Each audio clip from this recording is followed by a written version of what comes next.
Here's a silhouette painting that you can easily make in Procreate. In this video, I'll show you how to make this exact bear-shaped landscape scene, and the techniques I cover will help you paint all kinds of silhouette artwork. You can follow this video with any brushes you're comfortable with, but I'll list the exact brushes I'm using in the description. So the first thing I need to do is place in the bear silhouette, and you can download this for free in the description. I'm just going to go to the wrench, we'll do add, insert a photo, and I'll place it just like this.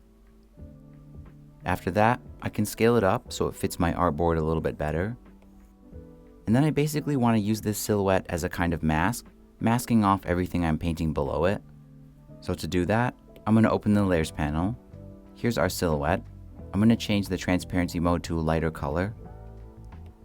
Then I'll make a blank layer and place it below our silhouette. And you can see if I paint on this layer below, it's only going to show through what's directly behind the bear.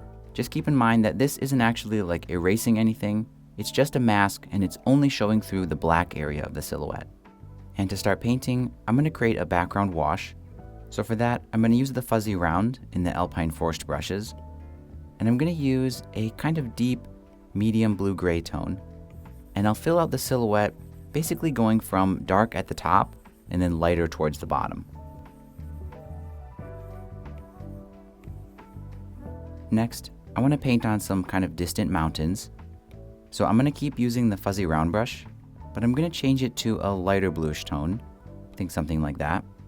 Smaller size, and I'll just rough out the silhouette here. There we go. After that, I'm going to grab the water blender brush, and I'm going to use it to blend the bottom of the mountains. And this could be okay for the mountains, but if you want to add some shading to them, it can really help them pop. So to do that, I'll make a blank layer above it. I'll use a slightly darker version of our blue tone. And for the brush, I'm actually going to use the Rugged Mountain brush. It's just an opaque kind of scratchy brush, and I'm going to use it to shade the right side of each peak. After that, I'm going to change the transparency mode of our mountain shadows to multiply, and then I can adjust it by kind of moving the opacity like this. There we go. And once you're happy with how it looks, you can merge it together with the background layer. And with the mountains finished, we can move on and add some trees. And those are going to be on their own blank layer above the mountains in the background. For the color, I'm going to use a kind of light grayish green. And for the brush, there's a lot of these pine tree brushes in the Alpine Forest kit. I think for this one, I'm going to use the Rugged Rocky Pine. But if you don't have these brushes, or you just kind of want to paint the trees manually, I'll show you how to do that in a minute. I'm just going to use this brush at a pretty large size. And because this is a lighter brush, or a lighter color, it's going to stand off from the sky. So I'm just going to paint a few kind of large foreground trees that extend all the way up into the sky. And after those kind of initial light trees, I'm going to go over it again with a darker green tone.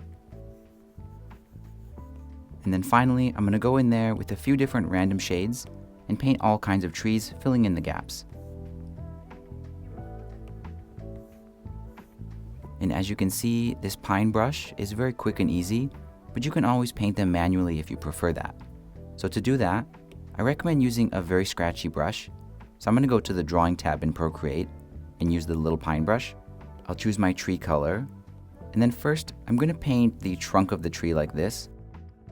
Then I'll do kind of pretty evenly spaced branches, and I'll do this on both sides. I'll do one kind of final inner scribble to make it darker in here. There we go.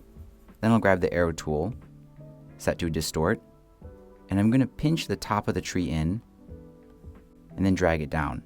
You can also use the warp tool to stretch the bottom a little bit and shape the tree. And if you need a lot of trees to fill out this illustration, I recommend just painting 4 or 5 of these and then duplicating them to do the whole arrangement. And with the trees finished, we can move on and add some snow. So I'll make a blank layer above the trees, and I'm going to use pure white to add some blowing snow first. So I'll go back to the Alpine brushes, and I'm going to use the Snowy Speckles brush, and I'll fill out the whole scene like this. After that, I want to add some snow kind of catching on the trees, and this brush kit actually has some brushes specifically for that.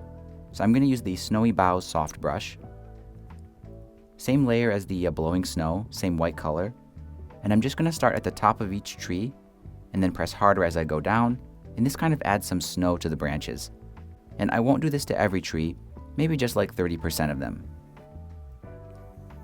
And then all we need to do to finish this up is add the moon in the sky.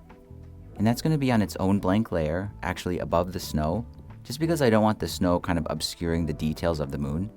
For the color, I'm going to use a very warm kind of light gray.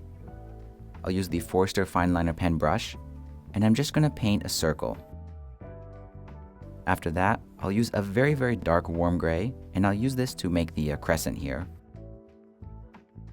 And then I want to show you how to add a kind of glowing effect around the moon. So I'll make a blank layer. I'm going to place it below the moon. I'll go back to my kind of bright, warm white tone. Same fine liner pen brush, and I'll just draw a circle around the moon. There we go. Then I'll go to my adjustments, Gaussian blur, and I'll fade this out like that. And then if you want, you can select the glow here and the moon at the same time, and then kind of position them with the arrow tool. And there we go, this bear is finished. One thing I noticed right away is that I probably added too much snow. So here's what it looks like with less snow, and I think it feels just a little bit more peaceful, but please let me know what you think. Lastly, here are 2 landscape tutorials that I think would make for great silhouette paintings, and you could try them next.